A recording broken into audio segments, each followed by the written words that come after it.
Vou conversar agora aqui com o doutor Hélio, deputado estadual pelo PL. Boa tarde, doutor Hélio. Seja bem-vindo mais uma vez para a gente bater esse papo e atualizar aqui os principais assuntos do Estado em decorrência de todo esse caos nacional que a gente tem vivido nos últimos anos também.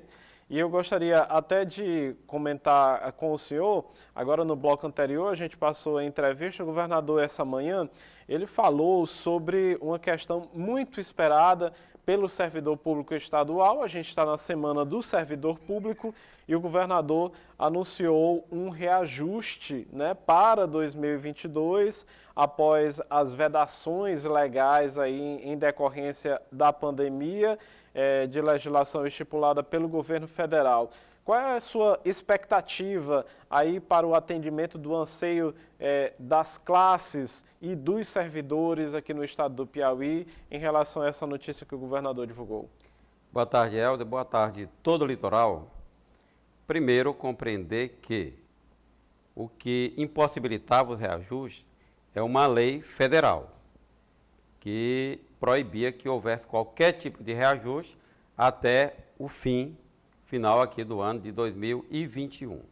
Findado essa vedação legal, o governador, como tem demonstrado e fez o dever de casa muito bem, está fazendo obras, antecipou 13º e tem as condições para dar os reajustes necessários para que façamos uma recomposição do salário dos nossos servidores. Então, a gente festeja esta fala do governador, mas era um compromisso, e sempre foi um compromisso, do governo estadual, está sempre valorizando os nossos servidores. Doutor Hélio, o senhor tem tratado muito de um setor bastante estruturante e que, por conta até mesmo da necessidade de atividade física ao ar livre, em todo lugar, né? Por conta em decorrência justamente da pandemia, todo mundo às vezes saiu das dependências, de academias e passou a fazer atividade ao ar livre. O senhor tem tocado muito na pauta de mobilidade urbana. O senhor, da última vez que o senhor veio aqui, o senhor disse que tinha uma notícia, né, para compartilhar conosco também de um projeto de aumento de ciclovias aqui na cidade de Parnaíba. Como é que está tramitando esse projeto? Helder, nós percebemos com muita clareza que cada dia mais, né, as pessoas praticam tanto a caminhada quanto utilizando bike, utilizando bicicletas. A gente vê uma quantidade enorme de pessoas à noite andando aqui em direção ao Buriti, na BR-343, aqui para Luiz Correia. E, infelizmente, também percebemos que é uma situação de uma certa insegurança, porque você divide esse espaço também com os carros, com as motos, e nós temos percebido, inclusive, que alguns acidentes, inclusive fatais, já ocorreram devido a essa situação. E somos uma cidade que não temos uma ciclovia. Nós temos algumas ciclofaixas, que são aquelas demarcações que você faz ali naquela via asfáltica, que originariamente são para os carros. Nós apresentamos um projeto ao governador Wellington Dias, qual seja, que seria contemplar todo aquele canteiro central que inicia ali no aeroporto, na Francisco Borges, e vai até a interligação com a 343, lá no anel viário. Então, todo esse percurso, de um lado, como ciclovias, para o ciclista ter a condição de percorrer esses 9 quilômetros com segurança, com tranquilidade, numa via específica para esse fim, e do outro lado, uma faixa de pedestre, de Cooper, para que as pessoas que estão praticando caminhada também tenham um espaço seguro, adequado, apropriado à caminhada. Ou seja, seriam aí 18 quilômetros envolvendo ciclovias e a pista de Cooper. nós temos já o recurso assegurado, nós temos o projeto em andamento na Secretaria das Cidades e nós precisávamos de quê? De uma anuência da Prefeitura Municipal, que é a assinatura do termo de cooperação técnica, que precisa ser celebrado entre a Secretaria da Cidade do Estado do Piauí, que é o órgão que vai executar esta obra, e a Prefeitura Municipal, aqui o nosso querido prefeito Mão Santa, autorizando que esta obra possa acontecer aqui na nossa cidade. Então, nós marcamos uma agenda com a secretária Gracinha para quinta-feira, onde a equipe da Secretaria da cidade estará presente, assim como a equipe de engenheiros que desenvolveu o projeto. Nós estamos muito otimistas que a Prefeitura irá dar esse ok e essa grande obra, que está orçada em 5.100.000 possa ser feita aqui em Parnaíba, nesse percurso que eu falei, e vai contemplar um desejo muito grande do nosso ciclista e daqueles que praticam a sua caminhada diariamente, que é muito importante, inclusive, para a saúde de todos nós. Doutor Hélio, a gente tem ficado com o coração sempre um pouco mais tranquilo durante toda essa pandemia, ao longo desses 2 anos. O senhor tem vindo sempre aqui atualizar a gente, tranquilizar a população, orientar, até mesmo como integrante da classe médica. Na semana passada, a comunidade científica e todo mundo de sã consciência ficou um pouco estarrecido com a declaração do presidente de que as pessoas, após terem se vacinado, estariam contraindo o vírus da AIDS. Isso preocupou bastante todo mundo porque é um ledo engano, é uma fake news, sim. O senhor, como integrante aí dessa comunidade científica, dessa classe médica, como que o senhor recebeu e recebe uma notícia como essa e até mesmo como que o senhor tranquiliza a população? Tem muita gente que não retornou ainda para tomar a segunda dose, tem gente que não retornou ainda para tomar a terceira dose, ministrar a terceira dose dos seus idosos. Que orientação em meio a todo esse caos, não é? Ainda criado, cada vez mais a chama sendo reacendida por fake news como essa? Olha, lamentar profundamente, porque o mandatário da nação usar uma rede social e trazer uma informação absolutamente falsa, sem nenhum suporte científico, associar a questão do HIV com a vacina é mais um gesto criminoso, é mais uma fake news, que eu não compreendo a razão disso. Por quê? Porque a única consequência de se tomar vacina é você estar protegido contra uma doença que já matou mais de 605 mil brasileiros. Então, é uma consequência positiva, porque a vacina, ela previne que você contraia a infecção, e ainda que ela não seja uma vacina, porque é uma vacina de primeira geração, estão sendo desenvolvidas vacinas de segunda geração, de terceira geração, elas vão sendo melhoradas gradativamente. Mas já essas primeiras que foram feitas através de um esforço extraordinário da ciência, da medicina, de todos aqueles que têm compromisso com a vida, já preserva demais, já evita que você contraia a doença e, na grande maioria das vezes, ainda que você seja contaminado, a evolução da doença é totalmente diferente. Com raríssimas exceções, alguém morreu quando já estava vacinado.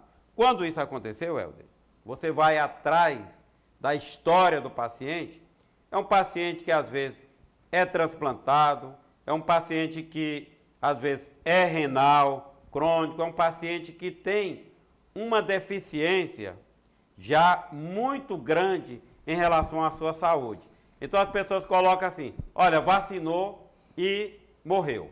Acontece num número reduzido de pessoas e normalmente, quase que 100% dos casos, é porque este paciente já era portador de outras comorbidades muito graves, que mesmo com a vacina, a doença foi capaz de levá-lo ao óbito.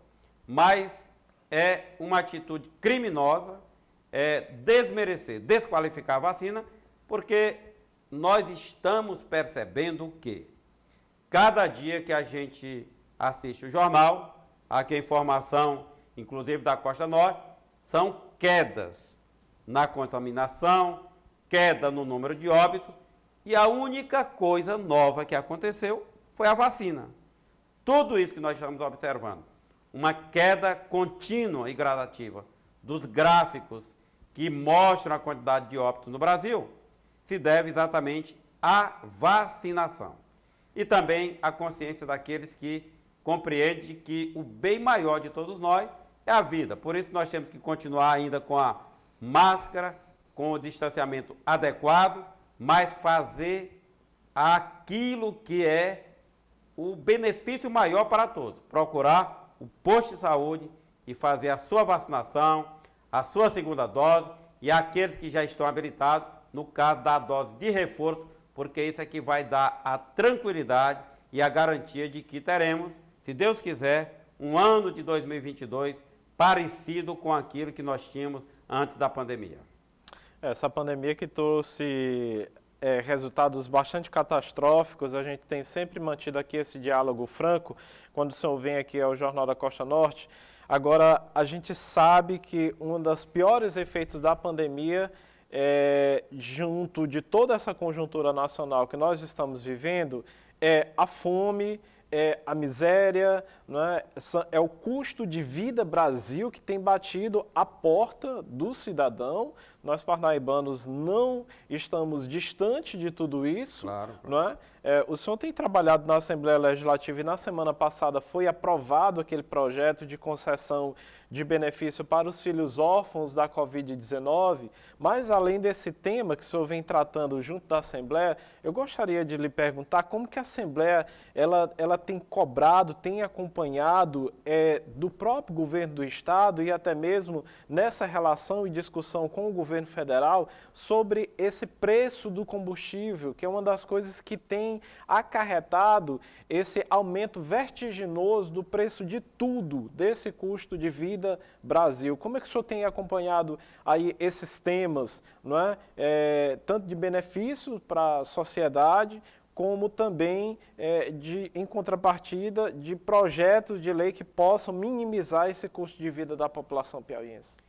Primeiro, muito feliz porque aquele projeto que nós apresentamos de assegurar um recurso mínimo para custear aquelas necessidades básicas dos órfãos da Covid já é uma realidade. O governador já assegurou que estará pagando R$500 aos jovens, às crianças e adolescentes que, infelizmente, perderam os seus pais por conta da Covid. Assim também como apresentamos um projeto que virou um tema nacional, que é a questão da dignidade íntima. O governo federal, o presidente, vetou a distribuição do absorvente, mas o governo do Estado está assegurando esse benefício, mostrando seu compromisso, a sua cara social para isso. E estamos vivendo um drama. Você teve a oportunidade de ver ontem em Fortaleza uma cena triste. As pessoas catando no lixo aquilo que seria, na necessidade, no desespero dela, aproveitável para alimentar a sua família e a si próprio. Por quê? Porque nós estamos diante de um quadro, seguramente um dos mais graves que o Brasil vem atravessando, devido à pandemia e devido aos inúmeros erros praticados pelo governo federal na condução tanto da política econômica quanto na questão da própria pandemia. Por quê? Porque com tanta fake news, com tanta informação inverídica e incentivando as pessoas a se aproximarem, desestimulando o uso de máscara, você retardou, você alargou o tempo de pandemia e, em consequência, você sacrificou o emprego, sacrificou a atividade econômica, e é isso que nós estamos vendo. Mais de 20 milhões de brasileiros voltando à condição de miséria, de não ter o que comer. Acordar o dia e você não saber o que você vai disponibilizar para alimentar a sua família. Nós temos aí 20 milhões nessa situação. Mais 20 milhões, Helder, que não tem a garantia de ter minimamente as 3 refeições básicas que dão dignidade ao cidadão. E por outro lado, esse descontrole absurdo em todos os preços que nós temos acompanhado. Vamos ao supermercado, todo dia as coisas estão aumentando. E esse escândalo, essa vergonha, que é exatamente o preço da gasolina, o preço do gás de cozinha e, em consequência, o aumento de tudo. Por isso é que nós temos inflação. Porque quando você onera a gasolina, tudo aquilo que chega à sua casa, chega ali um custo embutido exatamente aqui no preço do combustível. E o que o governo federal faz? O governo federal cria uma fantasia dizendo que, olha, os estados baixando o ICMS, dá para baixar o preço. Se os estados pactuarem e forem cobrados a seguir aquilo que o governo federal está fazendo lá em cima, nós teremos aí provavelmente um impacto no preço da gasolina que não deve chegar a 50 centavos. Ao passo que os governadores estão dialogando com o Congresso Nacional, com o próprio Ministério da Economia e mostrando que se o governo tiver um fundo de capitalização, tiver uma poupança para amortecer essas variações do dólar, que é o que traz um incremento continuado no preço do combustível, nós vamos ter condição de ter gasolina abaixo de R$ 5,00. Essa proposta de R$ 4,50 para o preço da gasolina, o senhor acha viável? O senhor acha que tem força para isso? É exatamente essa a defesa do secretário de Fazenda dos estados, porque o governo faz o quê? Quando tem essa variação do câmbio, que é uma variação que se deve muito, inclusive, aos equívocos da equipe econômica, às falas inconsequentes do próprio presidente. Porque toda vez que o presidente diz que não vai obedecer o teto de gastos, toda vez que o presidente diz que não vai ter eleição, toda vez que o presidente diz que a urna não é controlada, o dólar sobe. Há uma especulação muito grande e com isso sobe o dólar e sobe a gasolina e os preços de todas as coisas. Toda vez que o presidente tem essa atitude que traz insegurança para o Brasil precisa financiar a sua dívida externa. Aí quando o Brasil vai buscar dinheiro lá fora, o Brasil paga um juro muito mais elevado. Então a quantidade de dinheiro que o Brasil paga hoje para rolar sua dívida é muito maior devido a essa variação cambial que é alimentada por toda essa instabilidade que na maioria das vezes é provocada por essas atitudes, por essas fake news praticadas pelo governo federal. O secretário de Fazenda e os governos estaduais querem o quê? Que o governo, à medida que tem a variação cambial, com essa capitalização, com esse recurso, com essa poupança do governo, o governo dá uma segurança à Petrobras, faz um aporte complementar, ou seja, subsidia para que essa variação momentânea do dólar não tenha uma repercussão imediata no preço do combustível. E você mantém aquele preço de acordo com essa gestão do Ministério da Fazenda, fazendo sempre essa compensação junto à Petrobras. Mas seguramente, no momento que as coisas puderem ser tratadas com a verdade, que a gente não veja esse tipo de fake news, dizendo que a vacina tem relação com o HIV, que é absolutamente inverdade. É uma mentira que atrapalha, tira o incentivo para que as pessoas procurem se vacinar, que é o que dá segurança para que a gente possa estar livre da pandemia, nós vamos ter mais e mais variação cambial e mais uma força muito grande, alimentando ainda mais o aumento do combustível. Então, eu estou esperançoso de que tenha o diálogo, que seja possível o diálogo com o Congresso Nacional, com os governadores, com o secretário de Fazenda, mostrando o melhor caminho para que tenhamos um preço do combustível mais razoável e que isso não seja um problema grande, que alimenta a inflação, que gera desemprego, que tira o incentivo para que tenhamos mais e mais investimento na nossa economia e que traga uma condição de razoabilidade, uma condição para que você não tenha hoje como principal preocupação no seu orçamento o preço da gasolina e do diesel aqui do nosso país. Deputado, continue atento e cobrando lá, articulando, conversando, porque a coisa não está fácil para ninguém. A população cobra também esses resultados, né, da classe. Seguramente. Obrigado, deputado, pela sua participação, pelo diálogo que tivemos aqui no Jornal da Costa Norte. Um bom trabalho para o senhor. Agradecer mais uma vez, deixar aqui o meu abraço e parabenizar também pelo Dia do Comerciário, que é dia 30, mas está sendo comemorado hoje. E o comércio, que é tão importante, né, tem sido muito importante para a manutenção do emprego, para fortalecer a nossa economia e que, naturalmente, merece o nosso respeito e o nosso abraço a todos os comerciários do estado do Piauí.